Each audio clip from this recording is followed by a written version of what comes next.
Thumb rule of financial planning.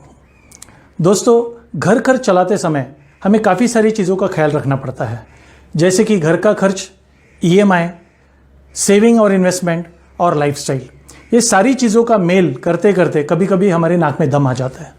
तो दोस्तों, ये किस तरीके से किया जाए जिससे कि हमारा फाइनेंशियल प्लानिंग भी हो और हमें मानसिक शांति मिले। आइए देखते हैं basic thumb rule of financial planning के बारे में। जो भी हमारा मंथली टोटल इनकम होता है, जिसको हम नेट इनकम कहते हैं। नेट इनकम का मतलब है आफ्टर टैक्स, जो हमारे हाथ में आता है पैसा। इस टोटल इनकम में से 30% हाउस होल्ड एक्सपेंसेस के लिए हमें साइड में निकाल के रखना है। माने कि घर का सारा खर्चा, इनकम के जो 30% अमाउंट निकलती है उसमें हमें चलाना है। नेक्स्ट 30% हमें ईएमआई के लिए साइड में निकाल के रखना है। ईएमआई का मतलब है इक्वेटेड मंथली इंस्टॉलमेंट। माने कि हर महीना हमारा अगर हाउसिंग लोन है, कार लोन है या पर्सनल लोन है, तो उसका जो इंस्टॉलमेंट आता है ईएमआई, वो 30% से ज़्यादा नहीं होना चाहिए। उसके बाद 10% इनकम जो है, ये हमारे लाइफस्टाइल एक्सपेंसेस के लिए हमें बाजू में निकाल के रखना चाहिए।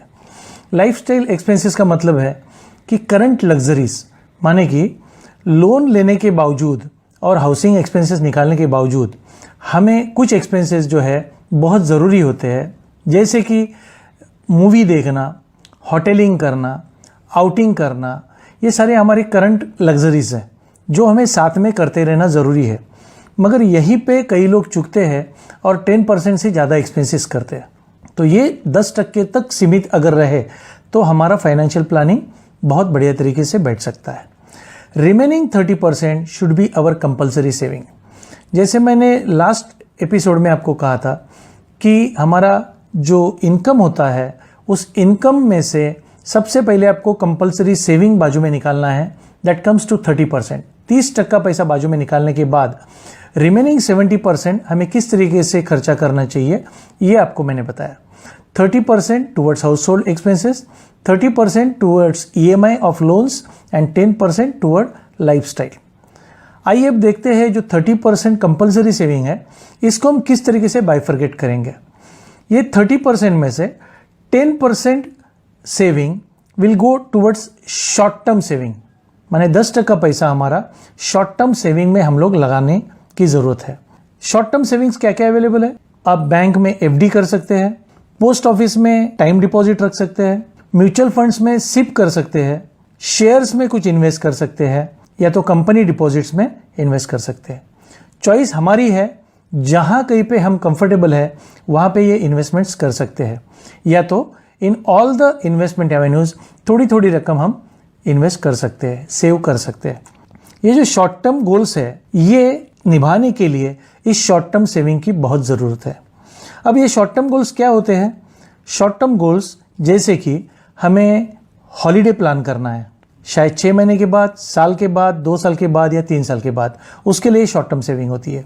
कार अपग्रेड करनी है 6 महीना, 1 साल के बाद, 2 साल के बाद, उसके लिए शॉर्ट टर्म सेविंग काम में आती है। कोई बड़ी बाइक लेनी है, कोई हाई एंड मोबाइल 1.5 लाख और 2 लाख का जो आता है वो लेना है, या हाई एंड लैपटॉप्स जो 2, 2.5, 3 लाख के आते हैं। ऐसे गोल्स सेटिस्फाई करने के लिए ये शॉर्ट टर्म सेविंग काम में आती है।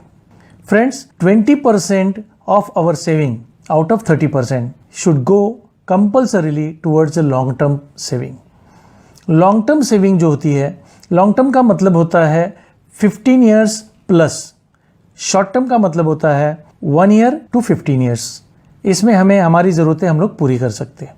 ये जो 20% लॉन्ग टर्म सेविंग है, ये सिर्फ 2 ही जगह पे कंपल्सरीली हो सकती है। वन इज अ पीपीएफ, जिसको फुल फॉर्म में कहते हैं पब्लिक प्रोविडेंट फंड, जो 15 साल का अकाउंट होता है और जो आप हर 5 साल, उसके आगे हर 5 साल एक्सटेंड कर सकते हैं। पीपीएफ के साथ में लॉन्ग टर्म सेविंग अगर आप करना चाहो तो LIC is the best Avenue available in the market right now, क्योंकि पीपीएफ में भी कंपल्शन नहीं होता। कम से कम आप 500 रुपया साल का डिपॉजिट कर सकते हैं, ज़्यादा से ज़्यादा 1.5 लाख रुपया डिपॉजिट कर सकते हैं।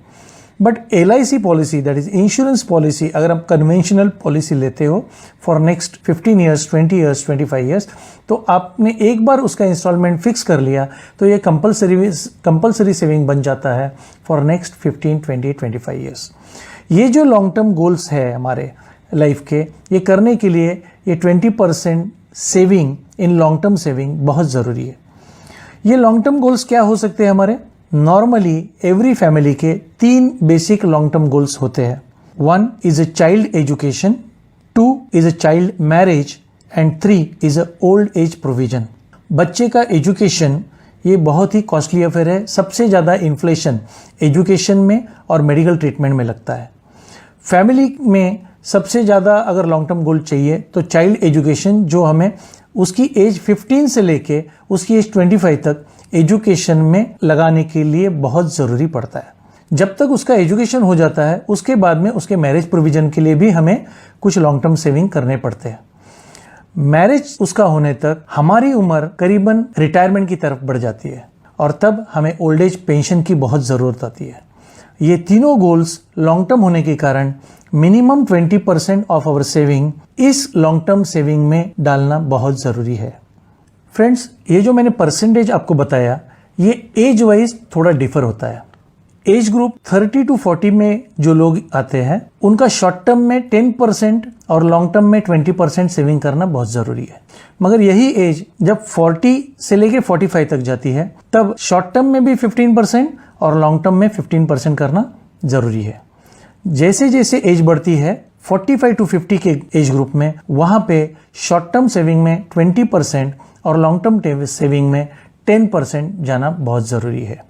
दोस्तों, ये जो बेसिक थंब रूल हमने देखा, इसमें जो परसेंटेज मैंने आपको बताया ये थोड़ा बहुत 19-20 हो जाए तो कोई बात नहीं, बट उससे ज़्यादा अगर इसमें उतार चढ़ाव आता है तो हमारी लाइफस्टाइल डिस्टर्ब कर सकती है।